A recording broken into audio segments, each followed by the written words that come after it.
this is Derek Flavin, and welcome back to episode 25 of How to Practice Jazz Guitar Efficiently. Now, if this is the first video that you've ever seen on this channel before, I would recommend that you go back to episode 1 and watch the videos in order if you really want to benefit the most, because it's basically like a free online jazz guitar course for you that is unfolding in this sort of logical order, alright? But since you clicked on this one today, maybe check this one out first and see if you like it, and then take it from there.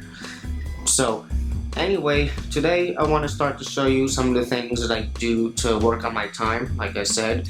And I think these next couple of videos first will focus on practicing things like comping specifically. And I think that's because we can all agree that if you're working on your comping and your comping is improving, then your time should be improving as well, because probably more than half of what makes the comping sound good is the time. Or maybe we'll just say 50-50, it's the time and the voicings, but either way, it's very important. So figured it would be a good starting place. And I'm not gonna do like too much in-depth stuff today. This is really gonna be a starting point because I had a long weekend and I wanted to make sure I could still get this video out on time. So all I'm gonna start with today, and this is something that you could practice, is like a baseline sort of bare minimum thing that you could do, where the way I see it, it's like if you can't do this confidently over any tune or whatever tune you're working through, you're probably gonna have a really hard time making any comping sound good at all, because it really doesn't get any easier than this. But just because it sounds easy doesn't mean it is easy, and you're gonna see that if you've never done this work before and you start to try some of this, okay? Okay, so like I said, this is gonna seem pretty simple, but all I want to show you today is just two different variations for the same basic exercise. And all it really is you're going to take a chord progression to a tune or something, and you're going to play the changes in time, and you're going to do it in a way where for each harmony that you encounter within the form, you're only going to play one chord or voicing for that harmony, and that's it. Now, usually, you know, a lot of times you're going to have tunes where you're having one chord per measure most of the time, and in that case, you're going to be coming in on the downbeat of 1, and you're going to be playing a whole note for that chord, alright? Any chord that would be a correct voicing for whatever the harmony is.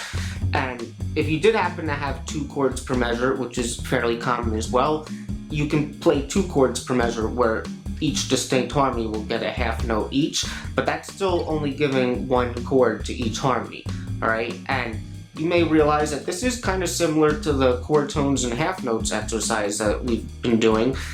The difference is obviously that now we're doing it more in a way where we're playing chords, and you're probably going to be playing more whole notes than half notes, even though it depends on the tune and the changes, of course. So that's the first variation, and then the second variation is you're really doing essentially the same thing. The only difference is instead of coming in on the downbeat, you're going to syncopate and you're going to come in on the 8th note before. So instead of coming in on the downbeat of 1, you would come in on the and of 4. And if you did have 2 chords per measure, that second one that originally came in on the downbeat of 3 would now be coming in on the and of 2. And that's it. So I just want to give you a really quick demo just so you can hear it before I move on. I'm going to go more in depth with this in a bit.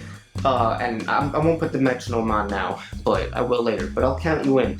So say I have like a really basic diatonic progression in B flat major where I had 1 chord per measure, something like, you know, B flat major, C minor, D minor, C minor, B flat major, right? So if I have 1 chord per measure, the first variation would be something like this. 1, 2, 3, 4.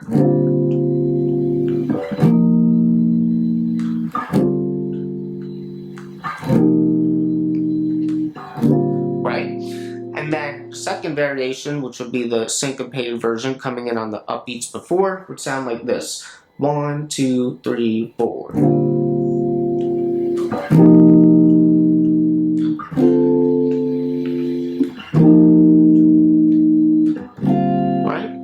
So it seems simple. Now, before I move on, I also just want to make this point, and I don't think I've said this yet on this channel, but it's an important thing to understand. In the straight-ahead jazz style, typically we're still playing upbeats with a downstroke, alright? And you may have noticed that that's what I did when I did the syncopations there, where a lot of guitar players and other styles of music, whatever, if they were going to play something on an upbeat, they would play it with an upstroke. But you really want to play it with a downstroke most of the time if you're doing the whole straight ahead jazz thing, because that's just the way to do it to get the proper feel for the style, okay? So, just something important to know if you didn't already know that. Alright, so here's the thing. I'm pretty certain that there's going to be some people who are watching this right now and listening to what I'm saying with their eyes wide open and kind of thinking like, is this guy serious right now? Is this really what he's suggesting that I practice to get better at comping? And if you feel like that in any way at all, then I would really pay attention to some of these next things I'm going to say. But really everyone should listen up. So, you know, when it comes to comping, there's different things that we want to consider so that we could do it well, hopefully. And first, I just want to remind you of some things that I've said in previous episodes, and I already alluded to how you may find yourselves in different kinds of comping scenarios that may require you to have slightly different roles or responsibilities, of course with some overlap, but you want to understand that no matter what this scenario is, if you want to comp well, you really have to be listening to the music that's happening around you, and you have to be able to, in the moment, make good, appropriate choices that really serve the music there. And not only that, you have to be able to execute confidently and have these ideas come out hopefully as accurate as possible or exactly as you intended, and they should be coming out with a good feel, ideally speaking. And the reason why I'm saying this is because if we were to contrast this to what we may do in a practice scenario, you know, in practice, we do things that are much more deliberate and predetermined oftentimes, not always. And, you know, even if we're working on these deliberate things, you don't want to necessarily just blindly throw them into a real situation if you're not listening, because it may not, you know, jive well with whatever's happening around it musically. So it can possibly be confusing as to why you would even practice these deliberate things, and if you think like you're not even going to necessarily play them. And also the implication from this is sort of that when you are in a real scenario, at least the way I kind of see it, you can almost think like, well, how could you ever be truly prepared to play something that is going to be spontaneous, or you don't know what it's going to be before it happens? And I think on a certain level there's some truth to that, but I'm trying to point out here the importance of what we do in practice and trying to get you to understand that even still, if you practice these intentional, deliberate things with consistency, you're doing the best that you can to make you a lot more prepared to enter an actual scenario, so that when you do, you hopefully have a much better probability of coming out successful in those situations, alright? And it still may be a little confusing, but one way to clearly see it would be to consider something like your feel. So, you know, you may work on all these deliberate things in practice that you never end up actually playing when you play for real, but if you're working on these things consistently and the right way, hopefully your feel with them is improving over time. So then when you go to play something else for real, even if it's something completely different, the feel is still going to transfer over and hopefully will come out more improved. So that's only one component of the thing, but you should be able to kind of understand how that's still transferring over to other things that are more spontaneous, if that makes sense. So, moving along from there, I want you to understand that when it comes to comping that sounds good, really it comes down to getting two main things dialed in, and that would be the rhythm and the voice leading. And I always feel funny when I say that you want things to be musically correct, because I think there's some subjectiveness there, but there's also some objectiveness as well. You know, you can't really argue if something is rhythmically inaccurate or doesn't fit, you know, rhythmically in the music. The voice leading may be a little subjective, but you could tell like if somebody is just kind of playing random chords or voicings for the harmony, as opposed to if the voicings are moving along in a more logical or, you know, thought out way. Alright, and the reason why I'm saying this is because I'm basically saying that if the rhythm of what you're doing is solid and the voice leading and the voicings that you pick make sense on some sort of level, then you're already a lot more further ahead in terms of playing something that sounds good, even without considering, listening to the music around you. And I'm saying this because now I'm going to get into a point that, or things that I've said in other videos. I said that this was an important point and that I would bring this up again because this is especially important when it comes to things like comping. When you go to comp for someone for real, you gotta realize that no matter what you play, it's not about you first, alright? It's about the melodic content, whether that's the melody of the tune being played or the soloist. And before considering any other, things that you may want to do in your comping, you have to understand that the first thing that you have to get dialed in is you have to make them sound better, and you do that by either playing things that are going to complement what they're going to do in the moment, or what they're doing, or you make the right decision by realizing that you should lay out and not play anything at all, because that is the best thing to complement the music in that moment as well. And you learn these things from experience. So if we can understand this, we can understand that, the best thing that you could do is play something that sounds good, all right? Before trying to do anything that you think is more hip or sophisticated, because, this is the thing that I've said in other videos. If you take any truly great jazz musician, I guarantee if you were to ask them about this, in terms of if you were to comp behind them, they always would rather take the thing that comes out musically correct and feels good versus something that you would try that is any more complex or sophisticated, whatever, but just not have it coming out good, because that's not what it's about.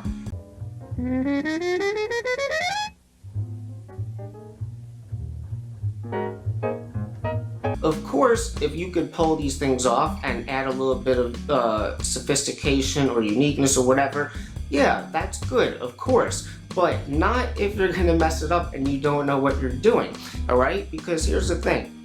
You're backing up these soloists or whatever.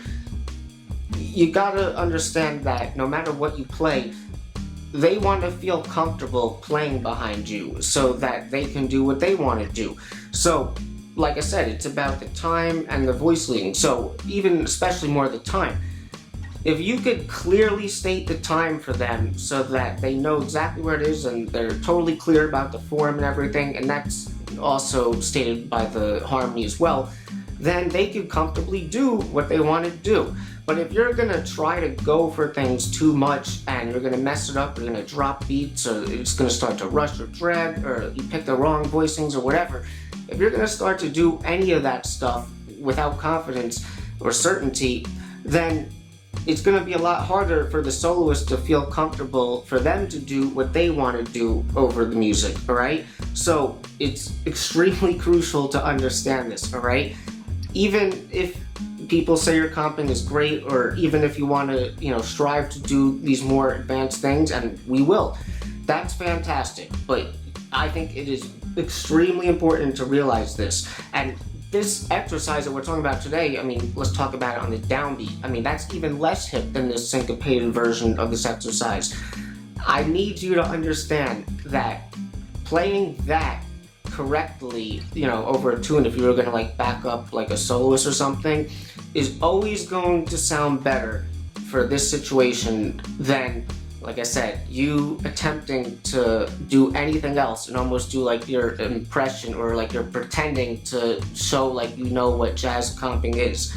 But if you're gonna mess up those things, then you don't know what jazz comping is, because that's not what it's about. It's not about you in these moments. If you want to do chord soloing or whatever when you're taking a solo yourself, that's cool. And like I said, you could eventually do more hip things with the real comping as well. You have to get this foundation settled first if you want to make any real progress and sound legitimate on any sort of level at all, okay? Okay, so for the rest of the video, I just want to briefly talk about how we can practice these types of exercises and then give you a little demonstration. So, I mentioned before how you may have noticed that these exercises are pretty similar to the chord tones and half notes exercise in a lot of ways, even if I'm using this for a different purpose, where this is more for developing your comping and chordal playing, obviously, and the chord tones and half notes is more for developing your linear melodic improvisations. But the way they both develop your time is pretty similar, and it should be pretty clear or obvious. You know, they both have a lot of consistency with them, largely in their exercise. So because of this, the way that you would logically practice these exercises is basically the same thing as what you would do with the chord tones and half notes. And really what I mean by that is the idea of starting at a slow, comfortable enough tempo so that you can get it down, and then increasing the tempo little by little at a consistent interval. You know, so basically I'm kind of implying that if you wanted to, or really if you needed to practice it identically to this chord tones and half notes exercise, you can.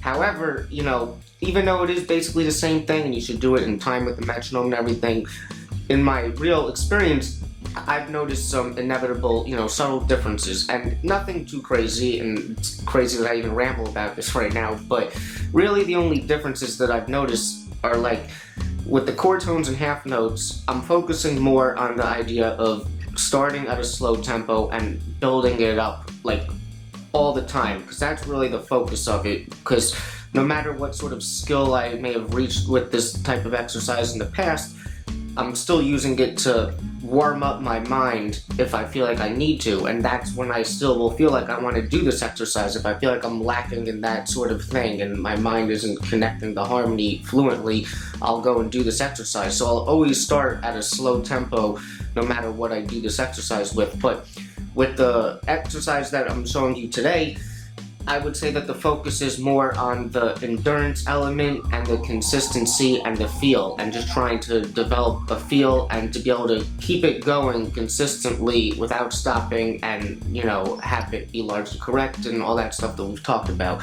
So it's because of this that a lot of the times I do this exercise, I do it in a way where I really, for the most part, just keep it at a consistent tempo and work with it from there. But there's still times when I definitely do this exercise in a way where I'm intentionally increasing the speed. You know, in particular, if I wanted to get better at playing on really fast up-tempo tunes, this would be the thing to use, okay? Or at least one of the things to start a foundation. So I want to show you a little bit of this today, and I'm going to use the Joe Henderson tune Serenity. And this is a great tune if you don't know it. I really like the changes to them. They sound really cool. And you know, when you do this exercise, and it really comes down to your skill level and knowledge, all you really need to be able to do it is one correct voicing for whatever the harmony is at any moment in the tune, obviously. And I'm going to put up the changes so you can see what they are. But when you do this, you know, there's really no right or wrong in terms of which voicings that you use. If you're going to use multiple voicings throughout different choruses or whatever, you know, you want to be conscious of the voice leading, but you really only need one voicing. So I'm actually going to include a PDF where I'm going to intentionally, for the most part, just use one voicing the same time throughout the changes of this tune. And if you like it, you can check out the PDF. The links will be in the description. But when you're doing this for real, don't feel like you need to be restricted to the same voicing every time. You may find the voicings that work and sound good, and you may want to work on playing those, and that's what I'm kind of doing here and demonstrating. But if you got other things in your vocabulary and you feel confident about using them, use what you got, okay?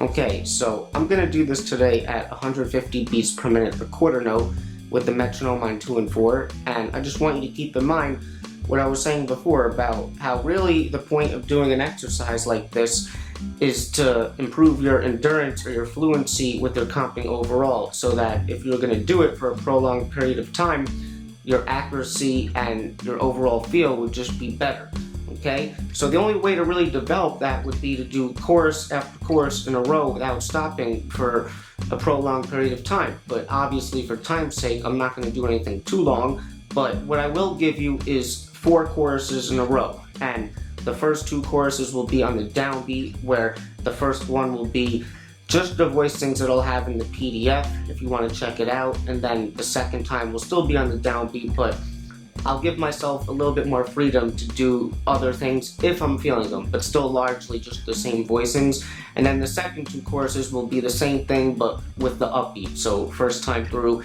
strictly the voicings in the PDF. Second time, a little bit more freedom, okay? And I could make mistakes with this because this is literally what the practice is. And if you are going to do this for real for longer than just 4 courses, you probably will be making mistakes. And that's what you're striving for in terms of what your goal or your ideal is with this exercise. It's to make as little mistakes as possible. You know, you're striving for perfection, even if you can't reach it. Okay, so let's see how this goes. 1, 2, 1, 2, 3, 4.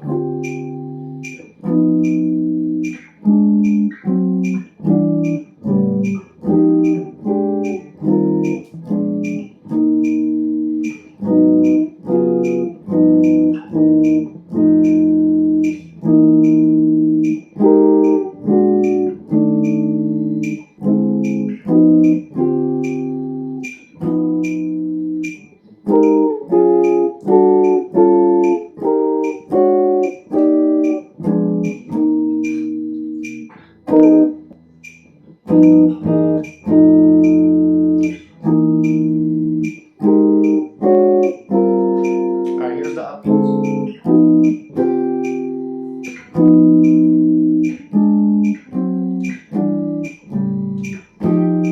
Sorry.